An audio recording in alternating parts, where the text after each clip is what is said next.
Film की शुरुआत में हम देखते हैं 2065 का समय, जब हमारी दुनिया बहुत एडवांस हो चुकी है और वैज्ञानिकों ने टाइम मशीन की खोज कर ली है, लेकिन उसका बॉस उसे यूज़ करने की परमिशन नहीं दे रहा होता है। वह अपने बॉस को एक डेमो देता है कि ये मशीन डॉगी को लेकर आज से 50 साल पहले जाएगी और 30 सेकंड में वापस लौट आएगी। मशीन में एक डिवाइस लगा होता है लिक्विड के रूप में। अगर ये मशीन वापस नहीं आई तो ये ब्लास्ट हो जाएगी और किसी के हाथों नहीं लगेगी। मशीन जैसे ही 50 साल पहले जाती है तो 30 सेकंड बाद ही उसका कनेक्शन टूट जाता है। फिर हम देखते हैं एक लड़के को जिसे कहीं नौकरी नहीं मिल रही होती है। उसकी एक गर्लफ्रेंड होती है और नौकरी ना मिलने के कारण उसकी शादी में परेशानी आ रही होती है। फिर वह अपने दोस्त पुनीत को फ़ोन करता है जो ज्योतिष का एग्ज़ाम दे रहा होता है। फिर वह दोनों घर पहुंचते हैं। फिर हम अगले सीन में देखते हैं जहां रविशंकर नाम के पुलिस ऑफिसर अपनी टीम के साथ बात कर रहा होता है शहर में बढ़ते क्राइम को लेकर। वह कन्हैया लाल के बारे में बात कर रहा होता है जो शहर के सारे क्राइम करवा रहा था और वह बिजनेसमैन को डरा धमकाकर पैसे की मांग करता था और उसका अगला टारगेट था अनु का बाप। कन्हैया लाल का आदमी उससे उसकी फैमिली की फ़ोटो दिखाकर उसे धमकी देता है कि सारी प्रॉपर्टी उसके नाम कर दे वरना वो उसके परिवार को जान से मार देगा, लेकिन वह ऐसा करने से मना कर देता है। तो वह अपने बॉस को फ़ोन करता है। कन्हैया लाल उसे 2 दिन का टाइम देता है कि अगर 2 दिन के अंदर उन्होंने प्रॉपर्टी नाम नहीं करी तो वो उसके परिवार को मार देगा। खैर फिर हम देखते हैं अनु के साथ फ़ोटो में वह लड़का भी होता है। अनु के पिता उससे उस लड़के के बारे में पूछते हैं। अनु बताती है कि उसका नाम इरांगू है और वो उससे प्यार करती है। वह काम काज तो कुछ करता नहीं था तो वह उसे झूठ बोल देती है कि वह एक स्टॉक मार्केट में काम करता है। उसे अपने ऑफिस में बुलाता है। आज तारीख होती है 13 फरवरी 2015। वह अनु के साथ ऑफिस में पहुंच जाता है, लेकिन उसे स्टॉक मार्केट के बारे में कुछ पता तो था नहीं।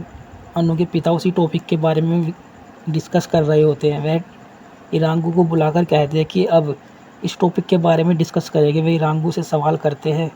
इरांगू को स्टॉक मार्केट के बारे में कुछ पता नहीं था तो वह उल्टे सीधे जवाब देता है। वहाँ बैठे सभी लोग उस पर हंसने लगते हैं। अनु वहाँ से रोती हुई बाहर निकल जाती है। अनु के पिता इरांगू को रिजेक्ट कर देते हैं। वह अनु से कहते हैं कि ये अच्छा आदमी नहीं है, मैं तुम्हें फंसा रहा था झूठ बोलकर। इतने में वहाँ कन्हैया का आदमी आ जाता है प्रॉपर्टी के कागज़ लेने के लिए। अनु के पिता अनु को घर जाने के लिए कहते हैं। वह कहता है कि प्रॉपर्टी के कागज़ तैयार है, लेकिन कन्हैया को मैं मिलकर खुद देना चाहूँगा। उसे रात में एक जगह बुलाता है। फिर हम एक इंजीनियर को देखते हैं जिसने एक गाड़ी बनाई है जो उसके बोलने पर चलती है। सारी टेस्टिंग सही होती है तो वह काफ़ी खुश होता है। वह अपनी गाड़ी टेस्टिंग करने के लिए बाहर ले जाता है जहाँ ट्रैफिक पुलिस उसे ऐसा करने से मना कर देती है।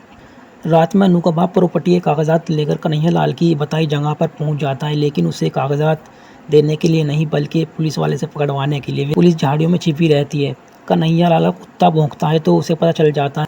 कन्हैया अनु के बाप पे फायरिंग करता है, लेकिन वह बच जाता है। कन्हैया वहाँ से भागता है। पुलिस उसका पीछा कर रही होती है। कन्हैया की कार खराब हो जाती है तो वह पैदल भागने लगता है। वह अपने कुत्ते के साथ था, लेकिन उससे कुत्ते की जंजीर कहीं फंस जाती है और फिर जैसे ही वह खंडर में पहुंचता है तो पुलिस उसे गन पॉइंट पर ले लेती है। कन्हैया चुटकी बजाता है, लेकिन इस बार उसका कुत्ता नहीं आता क्योंकि वह तो फंसा हुआ था। तो कन्हैया चाकू निकालकर हमला कर देता है तो पुलिस पलटवार में उस पर गोली चला देती है और कन्हैया लाल मर जाता है। खैर उसी रात इरांगू और उसके दोस्त को देखते हैं जो नशे में दूध घर आ रहे होते हैं। साथ ही वह कार की टेस्टिंग कर रहा होता है। पुनीत को कार के पीछे 2 आदमी बाइक पर आते हुए दिखते हैं, लेकिन जैसे ही पीछे देखता है तो उसे कुछ नहीं दिखता। एक बाइक वाले की वजह से इंजीनियर और पुनीत की कार का बैलेंस बिगड़ जाता है और दोनों की कार पलट जाती है। वे तीनों कार से बाहर आकर बैठ जाते हैं। इंजीनियर अपना नाम बॉस बताता है। वे बात करते करते सो जाते हैं। फिर हम वहाँ एक तेज़ रोशनी को देखते हैं जो हमने मूवी की शुरुआत में दिखाया था, मतलब वहाँ टाइम मशीन आ रही थी। वे तीनों देखकर हैरान हो जाते कि है क्या। वह मशीन वापस इसलिए नहीं जाती क्योंकि बॉस ने वह लिक्विड निकाल लिया था और पुनीत मान ही नहीं रहा था कि ये लिक्विड बम है। वह उसे फेंक देता है और वह ब्लास्ट हो जाता है। बॉस उस मशीन में बैठकर गायब हो जाता है। थोड़ी देर बाद वह वापस आ जाता है। इरांगू और पुनीत डर जाते हैं। उन्हें समझ नहीं आ रहा होता है कि हो क्या रहा है, लेकिन बॉस समझ चुका था कि ये टाइम मशीन है, लेकिन वह यकीन नहीं कर रहे होते हैं। तो वह उन दोनों को बिठाकर उसी जगह में साल 2010 में ले जाता है जहाँ उसकी गाड़ी भी नहीं होती है। वह वहाँ एक सिक्का दबाते हैं और पुनीत निशानी के लिए वहाँ एक पत्थर रख देता है और फिर वापस आ जाते हैं 2015 में। वहाँ वे खोद कर देखते हैं जहाँ उन्होंने सिक्का दबाया था, तो वह सिक्का उन्हें वहीं दबा हुआ मिलता है जो 5 साल से दबा हुआ था। वे उस मशीन को उठाकर बॉस के घर ले आते हैं। बॉस उन्हें बता रहा होता है कि इससे पास्ट में जा भी सकते हैं और पास्ट को बदल भी सकते हैं। फॉर एग्जांपल इरांगू ने पहली बार अनु को पार्क में देखा था, तभी उसे अनु से प्यार हुआ था। अब अगर पास्ट में जाकर इरांगू को अनु से मिलने ही ना दिया जाए तो आज का दिन बदला हुआ होगा। और उनकी शादी किसी और से हो चुकी होगी और उसका बच्चा भी हो चुका होगा, इसलिए हमें पास्ट में जाकर किसी भी चीज़ को छूना नहीं चाहिए। ये सब बातें बॉस समझा ही रहा होता है। इतने में पुनीत ने मशीन की एक चिप निकाल ली होती है। मशीन फ़ोल्ड होकर एक सूटकेस में बदल जाती है और वापस चिप लगाने पर अनफ़ोल्ड हो जाती है। बॉस उन्हें घर भेज देता है और सुबह को आने के लिए कहता है, क्योंकि वह उस मशीन को मांग रहे होते हैं। सुबह होने पर वह दोनों आते हैं तो उन्हें सामने वाली औरत से पता चलता है कि उसे बिजली का झटका लगा है और वह अस्पताल में भर्ती है।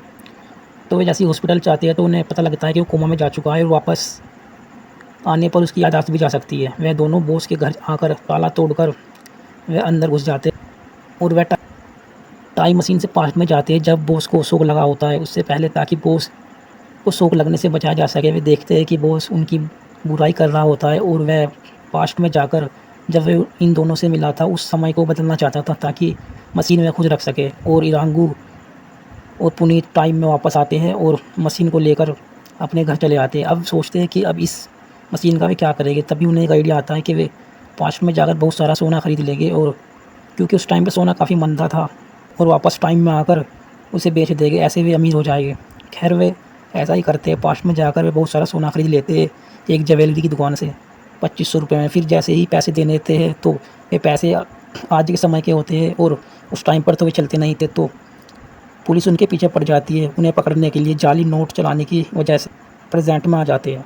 फिर उन्हें एक ज़बरदस्त आइडिया आता है कि लोगों का खोया हुआ सामान वापस ढूंढ कर देंगे। ये बात वे अखबार में निकलवा देते हैं। ये पढ़कर वहाँ एक न्यूज़ रिपोर्टर आती है हिडन कैमरा लगाकर।